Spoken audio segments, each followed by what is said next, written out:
bagaimana nih isu jilid kedua darurat sampah? Wah, hari ini ketika kita bicara sampah memang tidak bisa dikelola hanya oleh Kota Bandung saja. Kita ini kan untuk pembuangan sampah pasti melibatkan kota kabupaten lain. Kita bicara tentang Cimahi, tentang Kabupaten Bandung Barat, Kabupaten Bandung, Dan Sumedang. dan Sumedang juga. Gitu. Apalagi hari ini, ya Sarimukti itu kan terbatas.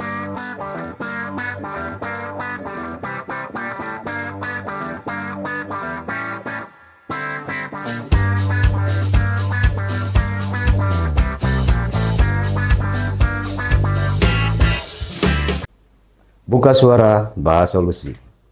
Basa-basi podcast PWI Persatuan Wartawan Indonesia Kota Bandung dari Jalan Jenderal Ahmad Yani nomor 262 Bandung. Tema kali ini, peran dan fungsi DPRD, lembaga terhormat penyambung suara rakyat. Hadir kali ini politisi dari Partai Keadilan Sejahtera, di mana beliau ini pada tanggal 5 Agustus 2024 dilantik menjadi anggota DPRD Kota Bandung yang kedua kalinya untuk periode 2024-2029. Dan pada tanggal 24 September 2024, beliau ini mengucapkan sumpah dan janji sebagai pimpinan DPRD Kota Bandung masa bakti 2024-2029. Siapa tak kenal beliau, kita panggil aja Kang Asmul Haji Asep Mulyadi, Sarjana Hukum, Ketua DPRD Kota Bandung periode 2024-2029. Selamat datang. Assalamualaikum. Waalaikumsalam warahmatullahi wabarakatuh. Rampes. Ya. Alhamdulillah hatur nuhun. Ya. Tinggal pisan ya diulem. Alhamdulillah. Mudah-mudahan jantan silaturahim, terutama buat warga Bandung. Ya. Alhamdulillah, insya Allah. Nah, kita sapa aja untuk masyarakat warga Bandung ini, Kang Asmul lebih dekatnya ya. Ya, sekarang sebagai Ketua DPRD Kota Bandung masa bakti 2024-2029, di mana mungkin warga Bandung belum tahu semua nih. Menurut pasal yang ada di pasal 94 ya, di Undang-Undang 23 tahun 2014 tentang perangkat yang kaitannya dengan DPRD ini. Masalah tentang tugas dan fungsi serta wewenang dan haknya. Mungkin Pak Ketua, Kang Asmul bisa untuk menyampaikan penjelasan ini kepada warga Bandung semuanya. Hatur nuhun Mang Dani. Warga Bandung hatur nuhun nepangkeun Abdi Asep Mulyadi. Alhamdulillah di kesempatan ini kita bisa berdiskusi, bertukar pikiran dan menyampaikan juga hal-hal terkait dengan tugas fungsi DPRD. Karena walau bagaimanapun tentu saja DPRD adalah proses politik yang sudah dilakukan lewat pemilu, dan alhamdulillah sekarang 2024-2029 kita ada 50 anggota DPRD baru tahun 2004-2009. Dan dari DPRD ini sebagaimana kita ketahui ada tugas dan pokok fungsi ya dari teman-teman DPRD ini.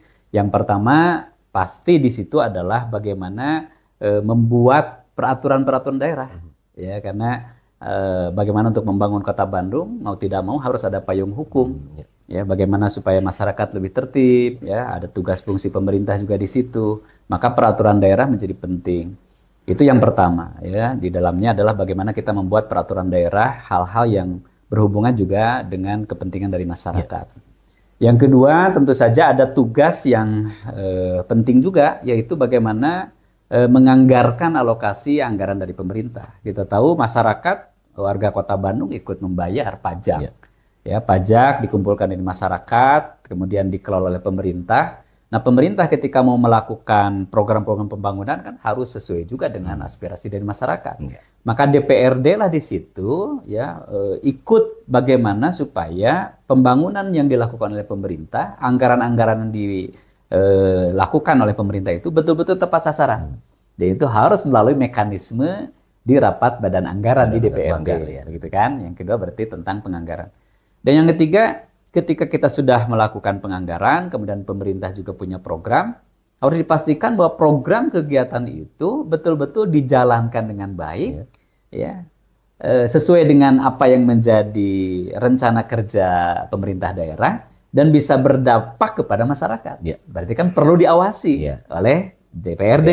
Karena DPRD adalah merupakan wakil dari masyarakat. Tentu saja dari masyarakat. Dari masyarakat. Iya. Masyarakat Kota Bandung dengan 2,5 juta lebih tentu saja tidak memungkinkan untuk semua ikut terlibat. Makanya melaluilah DPRD, perwakilan masing-masing dapil, dan sekarang sudah terbentuk ada 50 anggota DPRD yang disitulah tugasnya tadi.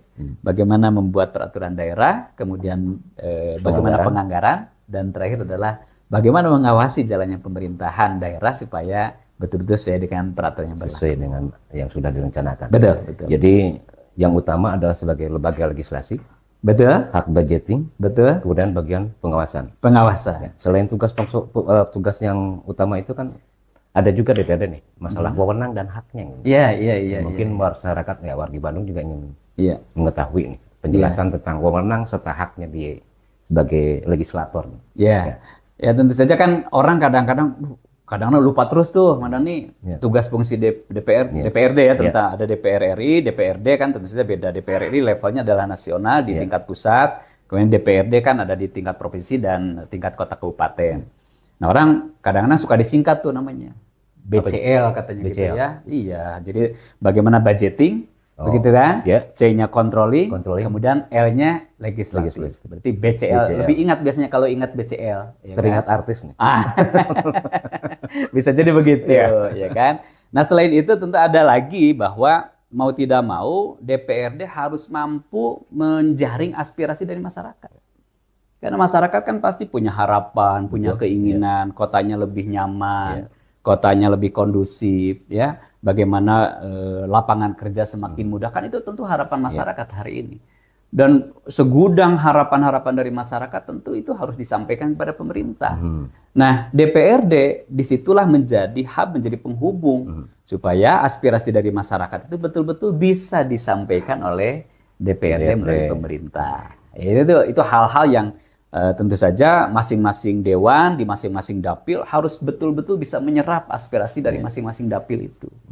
Ya, kewajibannya itu tentu haknya pasti karena mereka adalah menjadi anggota DPRD, tadi ada tugas fungsi pokok yang 3, ditambah juga menyerap aspirasi, tentu mereka juga punya hak-hak dari pemerintah sesuai dengan aturan-aturan yang berlaku. Ketika menyerap aspirasi dari masyarakat nih, Pak Ketua nih. Terkadang ini sebetulnya yang dikatakan demo atau penyampaian aspirasi sikap nih. Terkadang ada juga para wakil rakyat kadang-kala tidak ada yang menemui. Nah itu bagaimana nih formulasi dan metode yang semestinya bila ada sekelompok masyarakat tertentu menyampaikan aspirasi sikap ke yang terhormat para anggota dewan. Kalau boleh saya mengatakan tidak sementara kalau mengatakan demo ya. Karena kalau demo kan demo massa gitu kan. Nah, ini masalah pencapaian aspirasi sikap. Formulasi dan metode yang semestinya bagaimana agar supaya para anggota legislator ini menerima aspirasi itu. Bagaimana? Kan sebetulnya aspirasi yang paling penting kan tujuannya supaya aspirasi itu bisa dijalankan. Karena itu yang paling penting. Artinya substansinya bagaimana keharapan-harapan kita, keinginan kita itu bisa dijalankan. Nah, di pemerintah memang ada hal mekanisme. Ya, contoh dalam program pembangunan kan itu harus melalui namanya RPJMD. Ya, bahkan sekarang RPJMD pun harus ngikut kepada RPJM gitu kan. Kemudian RPJPD nanti ya, kemudian ada RPJMD. Kemudian nanti per tahunnya ada namanya RKPD. Ya kan, rencana kerja pemerintah daerah. Kemudian setelah RKPD juga kalau di anggaran nih ada namanya bagaimana anggaran RKUA-nya. Artinya anggaran-anggaran yang prioritas. Mana kira-kira yang penting? Karena pasti semua orang penting nih sekarang. A penting, B penting, C penting, kan begitu. Betul. Penting semua nih. Kan perlu ada namanya prioritas anggaran mau kemana. Tapi tetap skala prioritas itu menjadi bahan pertimbangan untuk anggota dewan. Oh pasti. Karena itu mau tidak mau dengan alokasi anggaran yang terbatas, sementara kebutuhan demikian besar, mau tidak mau kita harus ada alokasi yang mana kira-kira yang menjadi prioritas. Yang harus lebih concern. Bukan berarti yang tadi disisihkan, tapi mana yang prioritas. Nah, sehingga ketika ada masyarakat mengajukan aspirasi, yang paling penting bagaimana aspirasi itu dijalankan. Betul. Nah, bagaimana agar aspirasi itu dijalankan, kemudian ketemu dengan rencana pemerintah yang memang lumayan agak panjang nih. Sehingga di pemerintah ini kalau di DPRD ada mekanisme namanya program reses. Ya kan, reses itu adalah menjaring program aspirasi. di mana DPRD melakukan jaring aspirasi. Biasanya setahun itu ada sampai 3 kali. 3 kali. Ya kan? Per satu anggota dewan. Per satu anggota dewan. Nah, mereka turun ke masyarakat. Ya, tentu saja tidak seluruh masyarakat karena terbatas. Di dapilnya masing-masing. Di dapilnya masing-masing. Dari aspirasi itu silakan masyarakat nanti mengajukan apa nih kira-kira yang menjadi hal mendesak di wilayahnya. Ya. Misalnya, oh di wilayah saya ternyata butuhnya nih penerangan jalan misalnya gitu. Oh di masyarakat ini kelihatan yang perlu mendesak itu sekarang adalah jalan lingkungan. Ya. Oh ternyata di masyarakat itu ternyata sekarang yang dibutuhkan adalah bagaimana kemandirian masyarakat. Itu silakan sampaikan. Nanti dari penyampaian masyarakat di reses itu oleh anggota DPRD dibawa di paripurna. Nah di paripurna itu baru disampaikan dan itu nanti masuk ya sebelum namanya musrenbang. Jadi diparipurnakan oleh DPRD itu 1 minggu sebelum musrenbang. Tapi sebelumnya pansus dulu kan? Kalau aspirasi tidak harus pansus. Jadi kalau pansus biasanya hubungannya dengan bagaimana membahas tentang peraturan daerah. Kalau peraturan daerah biasanya dibikinlah pansus. Nah artinya ketika tadi ada aspirasi-aspirasi, memang lebih pas, lebih cocok itu masuk ke reses. Hanya saja kan reses hanya setahun 3 kali.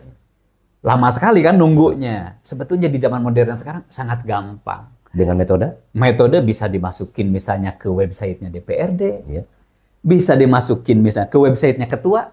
Atau ke Instagramnya ketua DPRD bisa. Terbuka nih? Oh, terbuka. Ada namanya kangasmu.id. Nah, itu bisa masuk di situ. Silahkan masukin. Jadi langsung ke masukin ke ketuanya, iya. Supaya lebih cepat. Sekarang dengan teknologi modern dunia digital, seharusnya proses itu bisa lebih cepat begitu. Asal memang tadi disampaikan jelas datanya yang mana, mana yang memang utama, mana yang prioritas. Selama itu nanti sesuai dengan RPJMD, sesuai RKPD. Insya Allah itu akan dijalankan. Jelas objek yang dipertanyakan. Jelas objek yang dipertanyakan. Ya. Dan menjadi bahan pertimbangan untuk kemudian diproses, digodok. Betul. Dibawa ke rapat paripurna. Betul. Ya, betul. Ya, oke. Nah, terkait soal masalah yang barusan, aspirasi. Kalau tidak salah, Kang Asmu juga pernah mengatakan tentang isu strategis di Kota Bandung itu ada 4 hal. Masalah usaha mikro kecil menengah. Betul. Kemudian kemiskinan. Betul. Pendidikan dan lingkungan hidup nih. Sampai konsen ke arah sana bagaimana Pak Ketua? Memang sekarang tuh Mang Dani, Pak Wargi Bandung ya, ini banyak sekali aspirasi ke kami ya ke DPRD. Walaupun kalau bicara top of mind yang sering masuk ke kami, pasti itu nggak lebih dari pertama tentang lingkungan. Lingkungan itu kan bisa di dalamnya tentang banjir, bisa tentang sampah, begitu ya kan. Yang kedua biasanya tentang ya lingkungan juga sebetulnya ya, walaupun lebih ke arah transportasi publik, kemacetan, itu juga sering menjadi kendala yang jadi masuklah ke kami.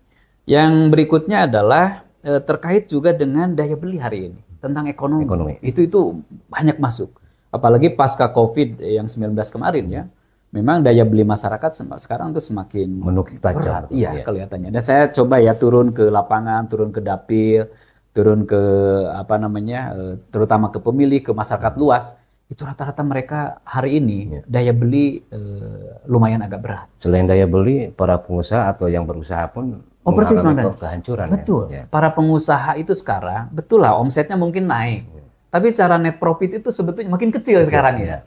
Ini kan tantangan. Di mana ketika masyarakat ini secara ekonomi menghadapi tantangan serius, itu biasanya efeknya ke yang lain-lain. Betul.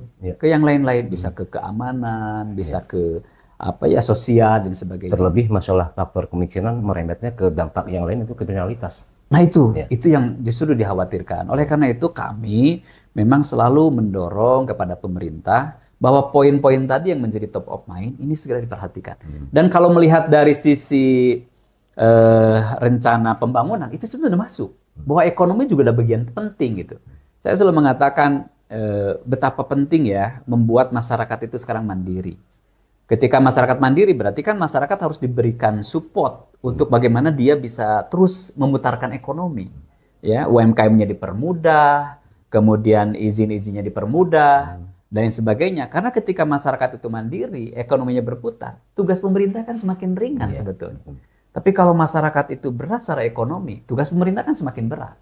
Makanya kami memang mendorong pemerintah untuk konsen bagaimana mengentaskan tentang kemiskinan ini harus menjadi prioritas juga. Di samping tentu saja infrastruktur penting. Infrastruktur ya. Karena dari infrastruktur juga punya dampak kepada ekonomi. Iya, betul. Sekarang bicara tentang transportasi. Ketika transportasinya, mohon maaf macet, biaya transportasinya mahal, berarti kan penghasilan kita jadi berkurang. Betul. Karena ada biaya yang kita keluarkan. Anggaplah dari biaya bahan bakar misalnya, kan berarti dengan kemacetan semakin banyak dikeluarkan. Ini akan saling berpengaruh. Tali temali gitu ya. Persis, Bang Dhani. Pengaruh berdampak ke hal yang ini. Persis. Dari ini berdampak lagi. Iya. Jadi 4 hal itu menjadi concern ya. Iya, betul. Untuk concern sebagai Kang Asmul sebagai ketua ya. Betul. Terhadap kemiskinan, ya, UMKM, pendidikan dan lingkungan. Ditambah Bang Dhani, Bandung ini kan sudah punya basis yang punya kelebihan dibanding kota kabupaten lain. Kota Bandung ini sebetulnya sudah jadi kota internasional, boleh katakan begitu. Ya, kota Bandung ini sudah kadung menjadi tujuan wisata. Kota Bandung ini sudah dikenal menjadi kota kreatif. Nah, menurut saya itu harus menjadi concern juga pemerintah. Kan kalau kita mau hebat nih sebuah kota, harus tahu jati diri kotanya dong. Jadi untuk mengejar menyeimbangkan kota Bandung sebagai kota yang sudah mendunia. Gitu, iya. Tentunya harus sadar diri lah Bandung untuk menata gitu ya. Perlu. Kita ada namanya Konferensi Asia Afrika. Ya. Apalagi tahun depan kita Festival Asia Afrika boleh katakan, atau Konferensi Afrika kita sudah tahun yang ke-70.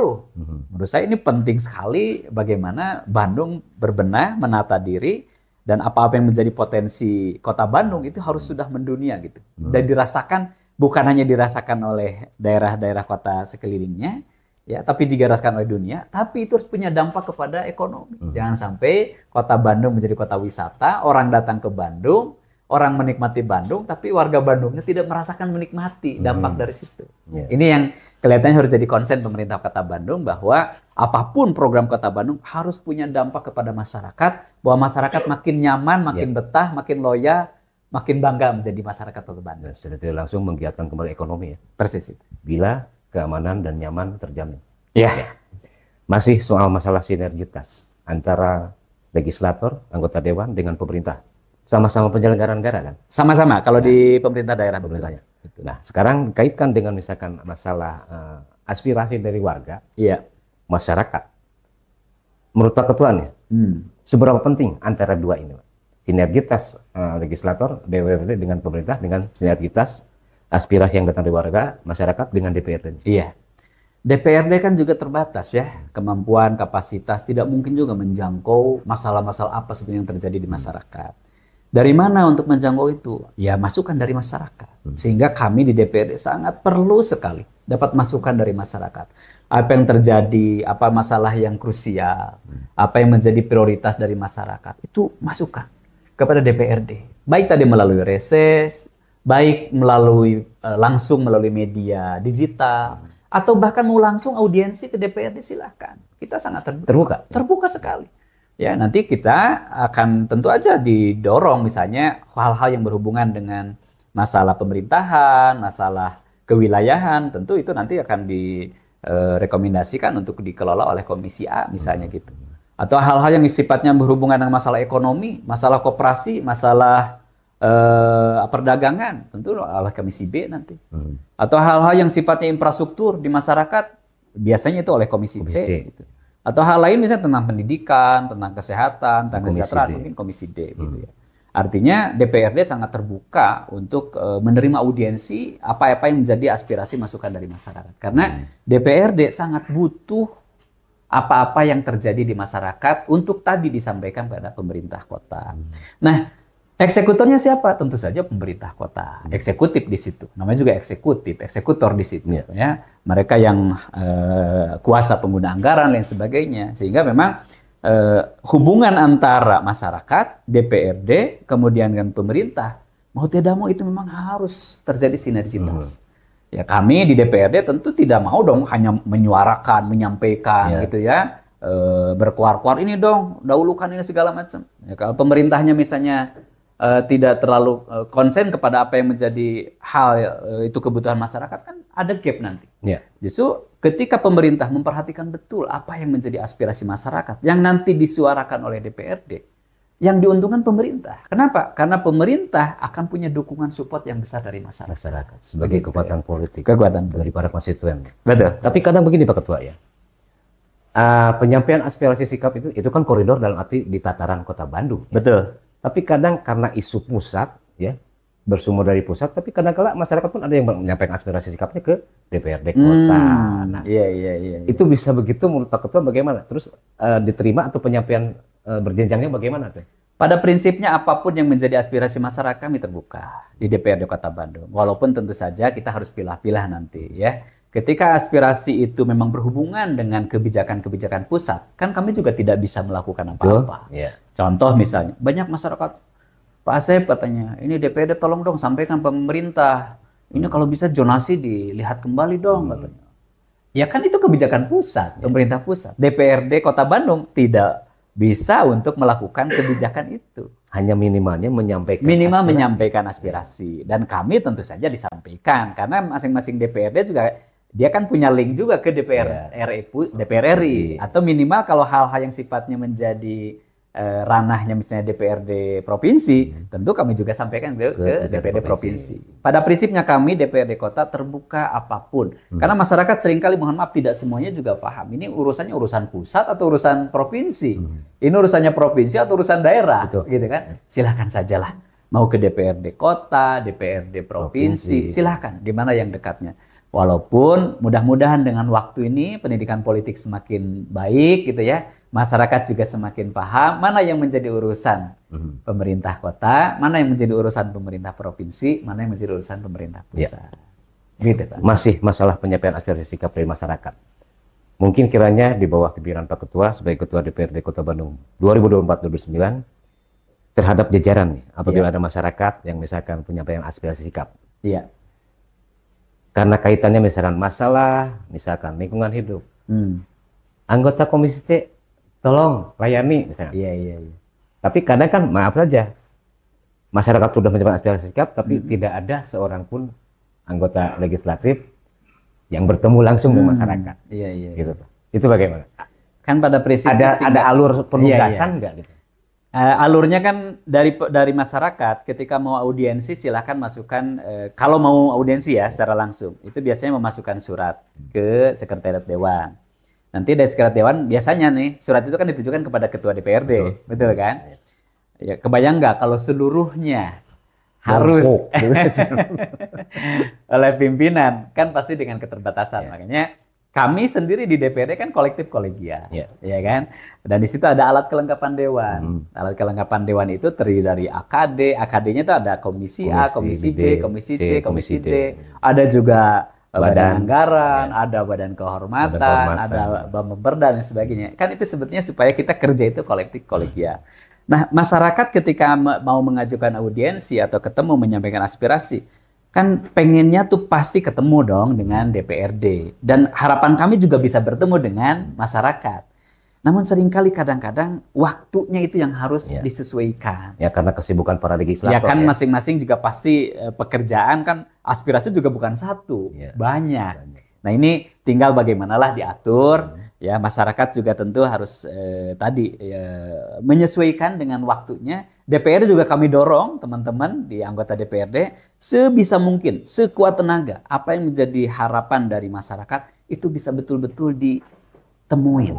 Karena pada intinya kan masyarakat ingin didengar apa yang menjadi aspirasinya. Dan tentu bukan hanya didengar, harus segera ditindaklanjuti oleh DPRD. Ada output yang dihasilkan. Betul. Sebagai keterwakilan para konstituen atau masyarakat ya. Betul. Oh iya, ternyata ada pembuktian. Iya. Oke Pak Ketua, terus kemudian ini ada pengamat kebijakan publik dari Unpad, Ibu Mudyati nih, Minat Nusa, terkait masalah tadi yang 4 isu strategis Kota Bandung, ya tentang kemiskinan, pendidikan, UMKM dan lingkungan hidup. Tapi pengamat ini masih ada ternyata hal lainnya. Terutama masalah ini pengangguran dan kemudian tentang tadi yang Pak Ketua katakan kaitan dengan UMKM, jadi kemampuan daya beli ini nih betul. Di Bandung ini kata pengamat kebijakan publik. Ada lagi hal lainnya yaitu masalah pengangguran dan masalah ketidakmampuan daya beli gitu. Bagaimana tuh? Ya, sebagaimana tadi kami sampaikan, bicara tentang masyarakat hari ini kan pasca COVID ini boleh dikatakan sampai sekarang ya, walaupun relatif kan suasananya sudah berbeda nih, tidak seperti tahun 2020-2021 ya waktu itu. Kita mencekam banget gitu. Ya. Ekonomi juga terhenti, kita silaturahim juga susah gitu kan. Kalau sekarang kan relatif sudah normal. Ya. Tapi ternyata ekonomi kita sebenarnya belum normal kembali. Ibaratnya seperti inilah, Sedang merangkak lagi mungkin. Iya. Seperti Mas Dhani pernah sakit tipes? Alhamdulillah Janganlah. sehat. Orang kalau sakit tipes ini, walaupun dia sudah bisa jalan, sebetulnya dia kondisinya belum fit banget. Gitu. Dia masih ada luka di dalam. Tapi di luar itu seperti sehat. Nah kondisi kita ini nggak balik lagi ke sebelum zaman COVID hari ini. Sehingga memang tadi daya beli berat, ekonomi juga perputarannya agak terhambat segala macam. Nah ini tentu saja harus menjadi perhatian dari pemerintah. Dan kalau bicara tentang pengangguran, betul. Ya, memang pengangguran di Kota Bandung ini juga lumayan agak besar. Ada formulasi nih dari para Gimana? dewan untuk adanya mengadakan suatu peluang kesempatan kerja. Oh iya, kami melalui metode bagaimana gitu. Jadi yang kami sekarang itu dorong tuh tolong perbanyak yang namanya job fair. Job fair. Kan tugas dari dinas, kami sampaikan juga sebelumnya, dinas tenaga kerja. Kan itu bukan sekedar dinas tenaga kerja itu bagaimana mereka ini, dinas ini menjadi hub menghubungkan antara orang-orang yang membutuhkan pekerjaan dengan para perusahaan yang membutuhkan tenaga kerja.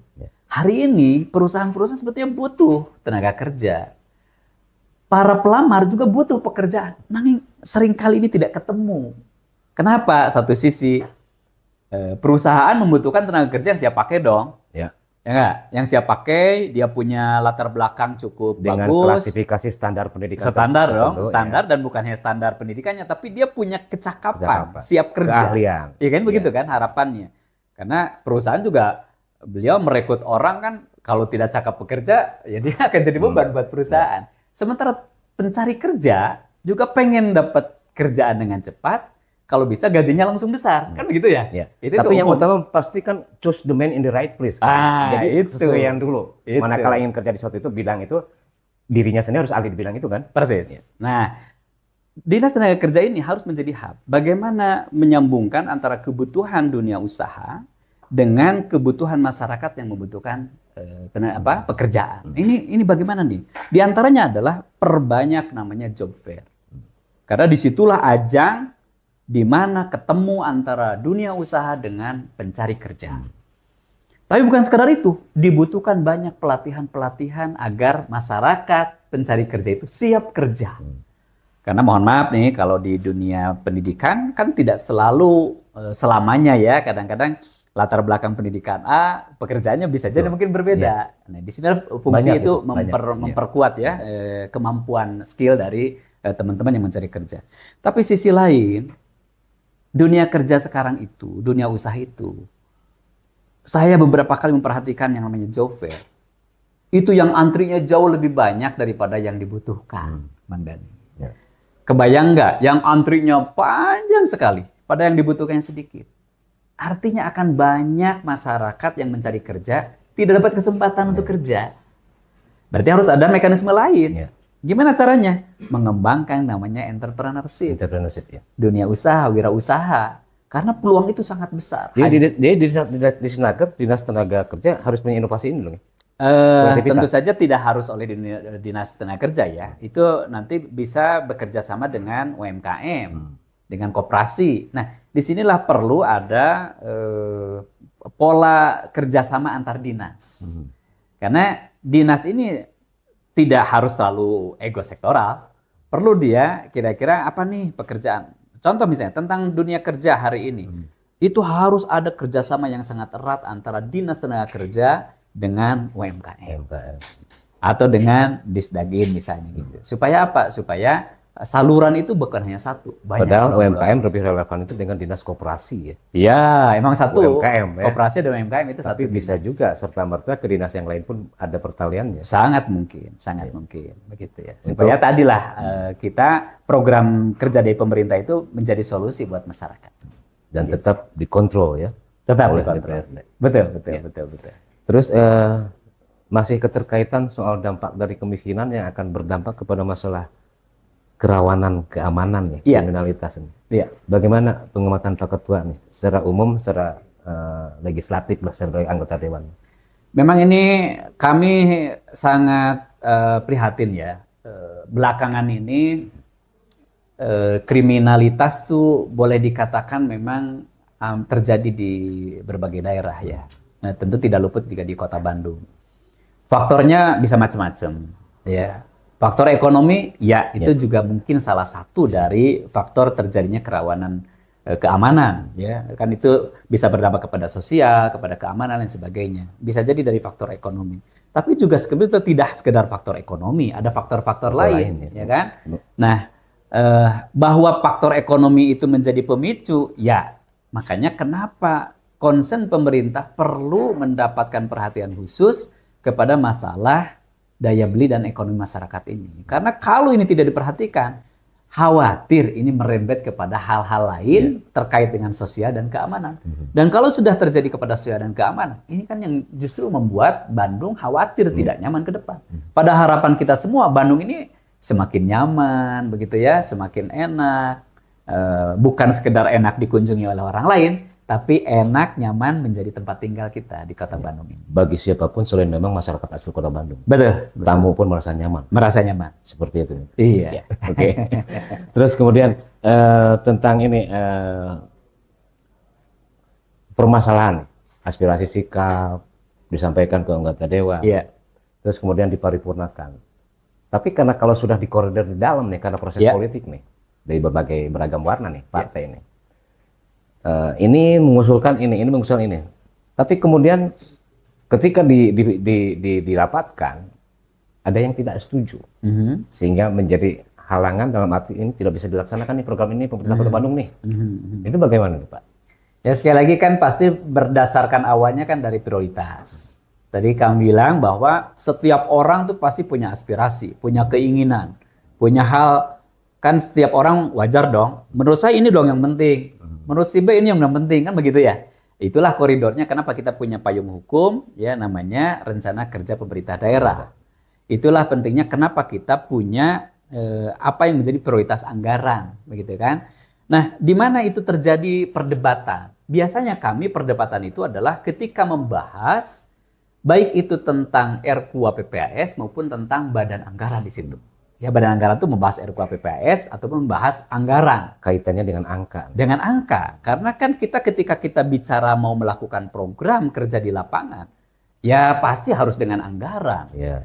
Nah, disitulah biasanya terjadi perdebatan. Ya, apakah komposisi ini mana yang paling penting? Ya, mana kira-kira yang mungkin perlu ditunda, begitu ya? Mana kira-kira yang memang perlu penting mendesak? Nah, itu kan menjadi perdebatan. Nah, di mana nanti terjadi perdebatan itu? Pasti masing-masing orang menyampaikan yang namanya logikanya. Ya, logika itu logika apa yang menjadi aspirasi dari masyarakat. Ya. Nah, selama itu perdebatan masih dalam ruang lingkup, ya tadi rencana kerja pemerintah daerah, masih dalam ruang lingkup RKUHP-PPAS, masih dalam ruang lingkup pagu anggaran segala macam, itu sebetulnya sah-sah saja. Dan nanti itulah fungsinya kenapa kita perlu namanya musyawarah begitu. Ya, karena ini adalah lembaga politik, pasti masing-masing partai politik juga punya sudut pandang yang berbeda, ya. Dan disitulah ya partai politik kan walaupun berbeda-beda, tetap ini yang paling penting adalah mana kepentingan masyarakat bisa terlayani. Utamakan masyarakat Kota Bandung. Ya, warga Bandung harus diutamakan itu.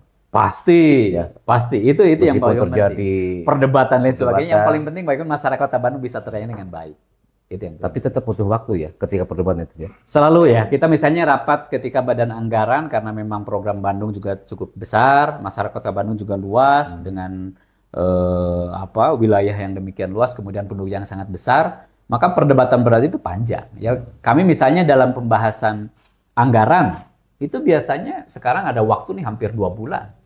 Jadi masih ada waktu bulan Oktober sampai bulan November. Ya mudah-mudahan lah kita doakan juga deh warga Bandung, mudah-mudahan kita kondusif ya sehingga betul-betul program di tahun 2025 itu fokusnya adalah bagaimana kemanfaatan buat masyarakat. Dan pokoknya masyarakat Bandung semua akan berterima kasih dengan kelancaran proses politik yang dilaksanakan oleh para wakil rakyat. Betul, betul Ya. begitu. Nah sekarang begini, Bandung ini kan cekungan, Ya, berbatasan dengan kota Cimahi, Betul. Kabupaten Bandung Barat, Kabupaten Bandung, kemudian ke timurnya Sumedang. iya. Terdengar sekarang ini akan bagaimana nih? Isu jilid kedua darurat sampah. Wah, menarik nih kalau bicara sampah. Bagaimana nih? Ya, Karena menurut informasi yang saya dengar, sekarang ritasi ya, di Sarimukti ini dibatasi yang biasanya Kota Bandung itu mengirim sejumlah 171 ritasi, iya, iya, iya. sekarang menjadi 40 ritasi. Terbayangkan selisihnya? 131 bagaimana akan terjadi penurunan? Bagaimana nih sorotan Pak Ketua Dewan? Nah, memang ini sampah ini faktor lingkungan yang juga banyak aspirasi ke kami terkait dengan lingkungan khususnya sampah. Karena kan sampah ini kan bisa jadi kawan, bisa jadi lawan ya. Kalau kita bisa menjadikan bahwa sampah itu kita kelola dengan baik, bisa jadi kawan, bisa menghasilkan bahkan begitu. Ya. Tapi ketika kita tidak kelola dengan baik, bisa jadi lawan. Ya. Kita pernah dulu kan, bagaimana darurat sampah, ya, Kota Bandung, di mana-mana numpuk sampah dan sebagainya. Dan hari ini ketika kita bicara sampah memang tidak bisa dikelola hanya oleh Kota Bandung saja. Harus ada partisipasi. Harus ada masyarakat. partisipasi yang lain. Pertama masyarakat Kota Bandung perlu itu. Tapi juga kita ini kan untuk pembuangan sampah pasti melibatkan kota kabupaten lain. Ya. Ya, makanya tadi bicara tentang cekungan Bandung. Kita bicara tentang Cimahi, tentang Kabupaten Bandung Barat, tentang Kabupaten Bandung Dan Sumedang. dan Sumedang juga gitu ya. Apalagi hari ini ya Sarimukti itu kan terbatas. Ya. Overload ya. Overload. Kemarin kan kita mau ada perluasan segala macam, walaupun itu masih ada hambatan dan mau tidak mau 2025 kelihatannya sudah ditutup itu, tidak memungkinkan lagi. Mau tidak mau kan ketika itu sudah berat masuk ke Sarimukti harus ada alternatif. Nah kita apakah sudah siap belum nih lewat kerangka gitu 2026? Mau tidak mau sekarang pemerintah memang pertama pemerintah provinsi harus menyiapkan lahan. Ya, karena tadi ini urusannya bukan sekedar Kota Bandung, urusannya Kabupaten Bandung, urusannya Cimahi, bahkan Sumedang. Maka peran di situ, kehadiran pemerintah Provinsi Jawa Barat untuk menanggulangi, menyediakan tempat itu harus segera dilakukan.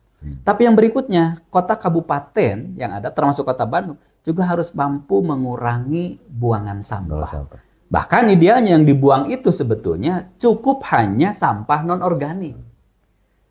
Diupayakan sampah organik itu selesai di kota kabupaten masing-masing. Ada proses lah. Betul. Baik melalui Kang Pisman caranya atau Loseda. Ya, memang itu butuh waktu. Ada proses budaya dan sebagainya. Tapi kalau itu dilakukan dengan serius, sungguh-sungguh, terencana dengan baik, ya bahkan mungkin bisa bekerja sama dengan pihak swasta, sangat mungkin. Apalagi ke depan. Tidak cukup sampah itu dikumpulkan dan dibuang. Sampai kapanpun tidak akan selesai kalau dikumpulkan dan dibuang. Dulu sudah ada program namanya misalnya Kang Pisman. Bagus sekali. Itu bagaimana mengurangi masyarakat dididik untuk mengurangi pemilahan sampah. Dan pengolahan. Memilahkan, kemudian dimanfaatkan. Hal-hal yang bisa dimanfaatkan.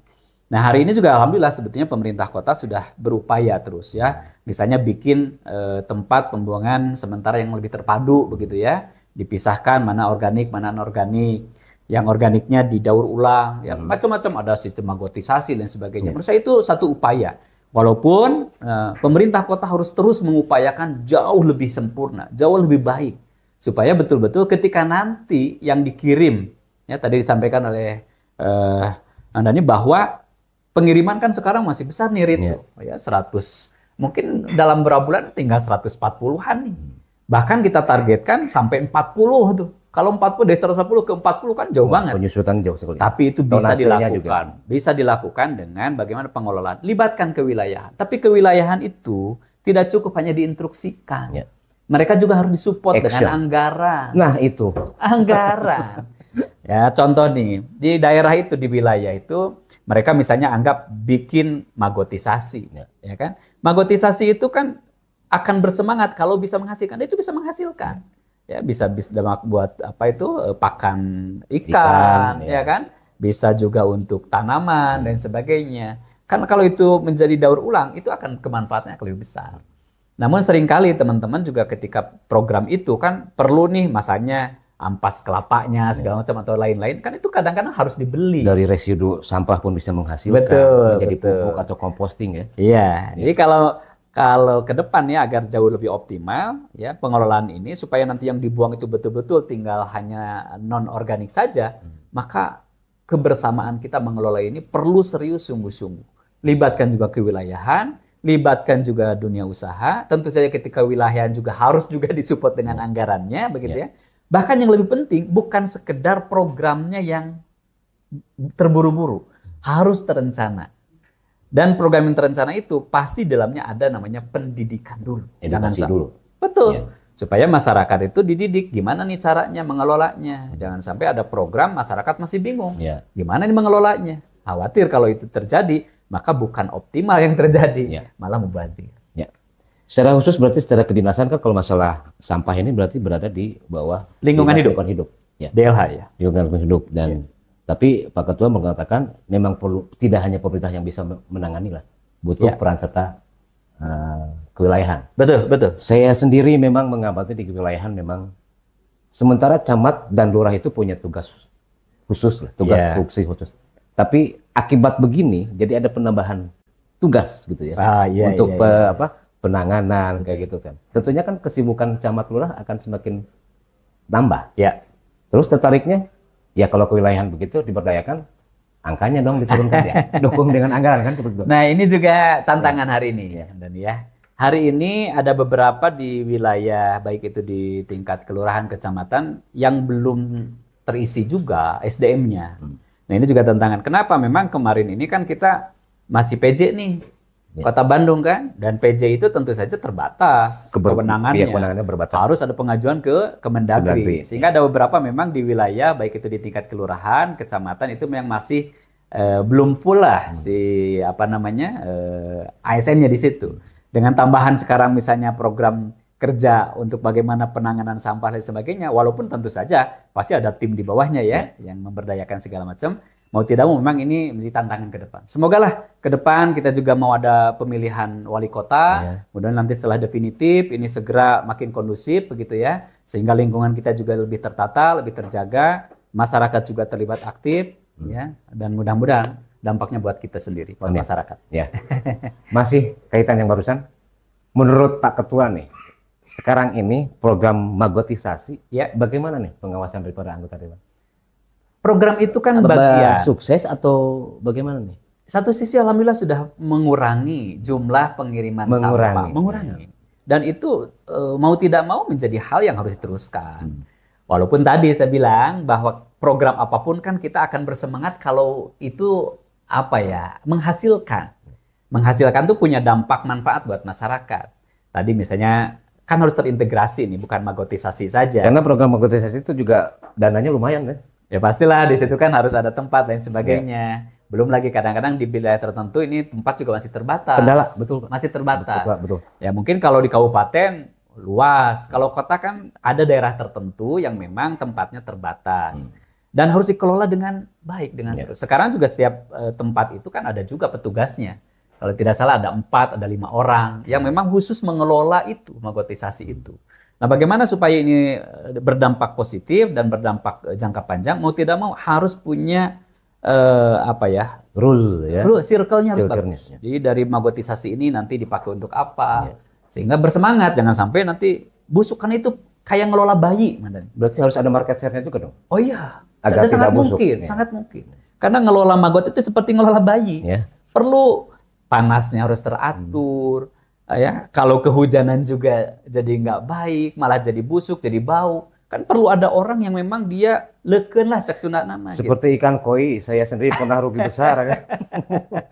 Karena memang perlu suhu dan sebagainya. Iya, sama ini juga. Artinya memang ya kita hargai luar biasa teman-teman yang sekarang ini ditugaskan untuk mengelola magotisasi. Salam hormat ya buat teman-teman luar biasa. Karena mereka itu ikut menjaga bagaimana juga sampah di Kota Bandung tidak selalu besar ini yang dikirimkan ke TPA-nya.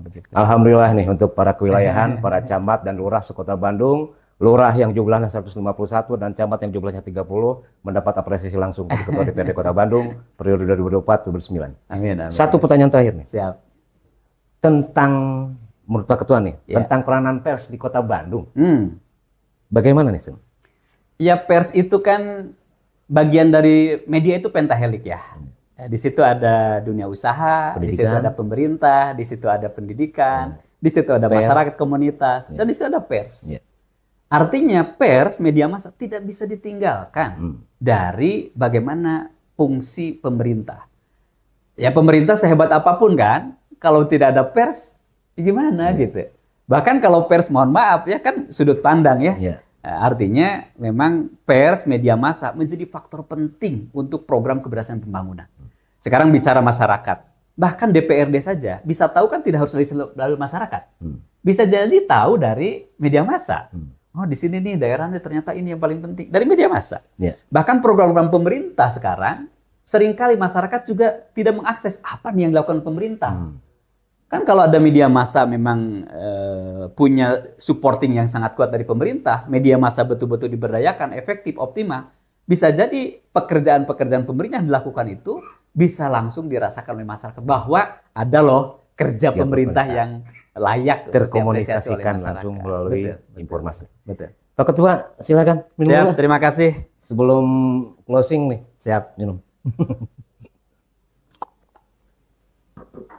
Ya, baik, wargi Bandung. Jadi yang bisa disimpulkan ini yang utama, ini yang menarik itu mungkin bisa dibilang masyarakat bila menyampaikan aspirasi sikap tidak dalam arti bahasa demo kalau menurut saya.